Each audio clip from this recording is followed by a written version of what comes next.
दिल्ली से ये बड़ी खबर। दिल्ली में फिर से सियासी घमासान, जंतर मंतर पर आम आदमी पार्टी का सामूहिक उपवास। तो केजरीवाल की गिरफ्तारी के विरोध में आम आदमी पार्टी का उपवास। इधर बीजेपी ने शुरू किया शराब से शीश महल कैंपेन। तो दिल्ली में फिर से सियासी घमासान देखने को मिल रहा है। बड़ी जानकारी हम साझा कर रहे हैं। इधर जंतर मंतर पर आम आदमी पार्टी का सामूहिक उपवास। दिल्ली में फिर से सियासी घमासान, बीजेपी ने शराब से शीश महल कैंपेन शुरू कर दिया है। जंतर मंतर पर आम आदमी पार्टी का सामूहिक उपवास। केजरीवाल की गिरफ्तारी के विरोध में आम आदमी पार्टी का नेता का उपवास। तो आप नेताओं का ये उपवास, इधर बीजेपी की तरफ से शराब से शीश महल कैंपेन शुरू कर दिया गया है। दो तस्वीरें साझा कर रहे हैं।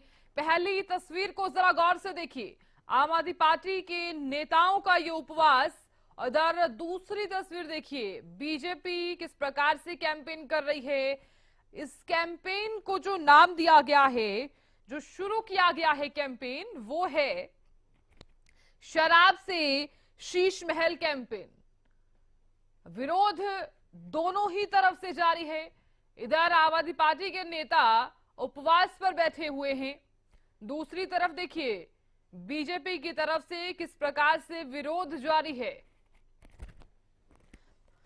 तो दिल्ली में फिर से सियासी घमासान देखने को मिल रहा है। आम आदमी पार्टी किस प्रकार से सामूहिक उपवास पर है, तस्वीरों के जरिए आप देखिए।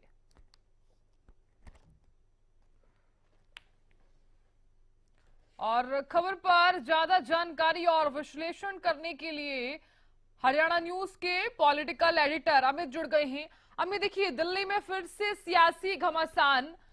एक तरफ तो हम देख रहे हैं जंतर मंतर पर आम आदमी पार्टी सामूहिक उपवास कर रही है, दूसरी तरफ बीजेपी ने शराब से शीश महल कैंपेन शुरू कर दिया है। अमित जी बिल्कुल, सियासी घमासान तो 21 मार्च को जब अरविंद केजरीवाल की गिरफ्तारी हुई थी उसी दिन से ही शुरू हो गया था। और साथ साथ अरविंद केजरीवाल का मुख्यमंत्री पद से इस्तीफा न देना और जेल में रहने के बावजूद वहीं से सरकार चलाने की बात कहना, तब से ही घमासान जारी है दिल्ली में। और लगातार दिल्ली जो है वो आंदोलनों, धरनों, प्रदर्शनों की भेंट चढ़ती जा रही है। और आज भी देखिए आम आदमी पार्टी की ओर से एक दिवसीय जो उपवास रखा गया है, यह सामूहिक उपवास है। और न केवल दिल्ली में बल्कि देश के अलग अलग राज्यों में और विदेशों में भी कई जगह इसको जो उपवास को रखा जा रहा है। और खासतौर पर जो आरोप लगाया जा रहा है वो भ्रष्टाचार का आरोप भारतीय जनता पार्टी पर लगाया जा रहा है। और कहा जा रहा है कि झूठे जो है मामले में इन्हें फंसाया गया है। और इसी को लेकर ही यह जो आज उपवास है वो न केवल भारत के 25 राज्यों में ऐसा दावा किया गया है कि 25 राज्यों में हो रहा है, और साथ साथ देश की राजधानी दिल्ली में भी। और अगर विदेशों में बात करें तो New York, Boston, Toronto, Washington DC, Melbourne और लंदन सहित कई अंतर्राष्ट्रीय जो केंद्र हैं वहां भी ऐसे समर्थक जो आम आदमी पार्टी के हैं वे सामूहिक उपवास के माध्यम से अरविंद केजरीवाल को अपना समर्थन दे रहे हैं। और दूसरी ओर भारतीय जनता पार्टी की बात की जाए साधना, तो वे भी अपना आंदोलन तो हालांकि उन्होंने पहले भी चलाया है कि मुख्यमंत्री के पद पर रहने के बावजूद देखिए किस प्रकार से जेल में है और वो मुख्यमंत्री का पद नहीं छोड़ रहे हैं। तो ऐसे में उनकी तरफ से भी प्रदर्शन है और वे लगातार आरोप लगा रहे हैं कि शराब का घोटाला किया गया और ईमानदारी की बात की जा रही थी। तो एक तरह से आंदोलनों का अखाड़ा अगर देखना है तो वो दिल्ली बनती जा रही है। आम आदमी पार्टी के साथ साथ भाजपा भी अपने तरीके से आंदोलन कर रही है। जी साधना, बिल्कुल आपने सही कहा कि किस प्रकार से विरोध और आंदोलन अगर देखना हो तो आप दिल्ली आ जाइए, यहाँ पर आपको आंदोलन भी देखने को मिल जाएगा, विरोध भी देखने को मिल जाएगा। लेकिन अमित, अगर हम बात करें तो एक तरफ तो बीजेपी की तरफ से शराब से शीश महल कैंपेन शुरू कर दिया गया है, इधर आम आदमी पार्टी की जो नेता हैं वो लगातार बीजेपी पर आरोप प्रत्यारोप लगातार जारी है। आप भी देख रहे हैं, इधर आतिशी मंत्री आतिशी को भी हम लगातार सुन रहे हैं, वो भी कह रही हैं कि लोकतंत्र की हत्या की जा रही है। तमाम ऐसे आरोप जो है वो बीजेपी पर शुरू से ही लगाती आई है। लेकिन अब जो विरोध जारी है, इधर से तो आम आदमी पार्टी के नेता उपवास पर हैं, इधर बीजेपी ने जिस प्रकार से विरोध शुरू कर दिया है, इसका जनता पर क्या प्रभाव पड़ेगा? देखिए साधना, चुनाव आते हैं तो हाँ। केन प्रकारेण किसी भी रूप में जो है वो जनता को लुभावने तरीके से, चाहे घोषणा पत्र की बात करें या आंदोलनों की बात करें या आरोप प्रत्यारोप की बात करें, जनता को अपने समर्थन में करने की कोशिश की जाती है। और अभी देखिए लोकसभा चुनाव की जिस प्रकार से पूरे देश में चल रहा है चुनाव, और 7 चरणों में चुनाव होना है, और इसी बीच जो ये गिरफ्तारियां हुई उसको लेकर आम आदमी पार्टी चाहती है कि उनके समर्थन में जनता खड़ी हो। इंडिया गठबंधन भी चाहता है कि उन्हें समर्थन मिले, और भाजपा अपने पुराने वायदों इरादों के साथ जो है वो उतरी हुई है चुनाव मैदान में। तो देखने वाली बात होती है। हालांकि देखिए किस पार्टी के समर्थक कितने संख्या में प्रदर्शन में हिस्सा लेते हैं, ये अलग अलग क्षेत्र के हिसाब से है। दिल्ली में आम आदमी पार्टी की सरकार है और वहाँ आम आदमी पार्टी के कार्यकर्ता हैं, वे अपना भरपूर समर्थन देते हैं। साथ ही साथ 7 लोकसभा की सीटें दिल्ली में है, तो ऐसे में वहां से भारतीय जनता पार्टी अपनी जीत को दोहराना चाहेगी। 2019 में भी 7 सीटें जीती थी, तो उनकी कोशिश रहेगी कि 7 सीटों पर दोबारा से जीत हासिल की जाए, इसलिए चेहरे भी बदल दिए गए।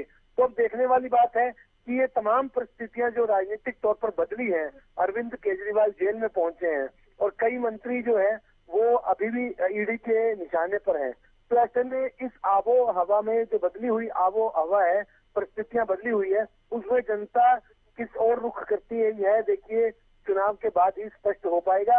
लेकिन फिलहाल जो है वो आंदोलन भी चल रहे हैं और जनता भी इन आंदोलनों में पहुंच भी रही है, यह एक अलग बात है। जी बिल्कुल बिल्कुल अमित, देखिए यहाँ पर आम आदमी पार्टी की तरफ से ट्विटर पर भी पोस्ट किया गया है, ये कहा गया है कि तानाशाही के खिलाफ पूरा देश एकजुट है।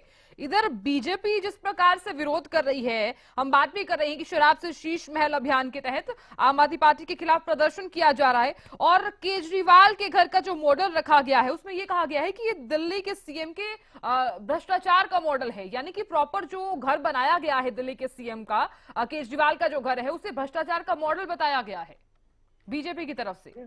जी निश्चित रूप से भारतीय जनता पार्टी ने शराब से शीश महल की जो बात की है और उसी मॉडल को रखा है निश्चित रूप से साधना। और एक भारतीय जनता पार्टी की यही बताने की कोशिश है कि आम आदमी पार्टी ने आम आदमी का नाम लेकर सत्ता हासिल की, जन आंदोलनों के सहारे सत्ता हासिल की, और जन लोकपाल बिल के आधार पर जो आंदोलन चलाया उसकी मांग को लेकर, उसके आधार पर उन्हें सत्ता मिली। और ऐसे में वे भ्रष्टाचार में लिप्त हैं। और सबसे बड़ी बात तो यही है, अगर देखिए अगर आम आदमी की दृष्टि से भी देखा जाए और जो सियासी गलियारों में जो चर्चा है उसके हिसाब से अरविंद केजरीवाल ने आंदोलनों के जरिए सत्ता हासिल की, और वे उस समय भ्रष्टाचार मुक्त प्रशासन देने की बात करते थे, लेकिन भ्रष्टाचार के आरोप लगने के बाद उन्होंने पद नहीं छोड़ा।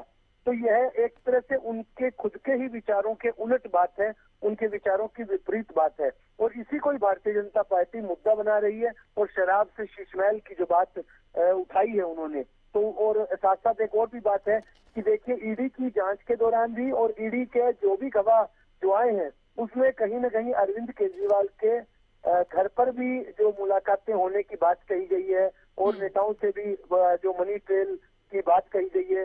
तो ऐसे में उनका कहना है कि इस घर में ही जो है वो एक तरह से शराब से शीश महल की बात जो उठाई गई है वो इसको जोड़ते हुए उठाई गई है। तो देखने वाली बात है कि जनता इन तमाम आरोपों के बीच में किसका समर्थन करती है, यह एक देखने वाली बात होगी। जो दिल्ली के जो लोकसभा की 7 सीटों पर क्या समर्थन रहता है उससे स्पष्ट हो जाएगा कि क्या जनता आम आदमी पार्टी के साथ रही है या भारतीय जनता पार्टी के साथ रही है, या जनता ने आम आदमी पार्टी को और अरविंद केजरीवाल के जेल में जाने को उसको कोई असर नहीं पड़ा। जी साधना। चलिए अमित, बहुत शुक्रिया बातचीत करने के लिए।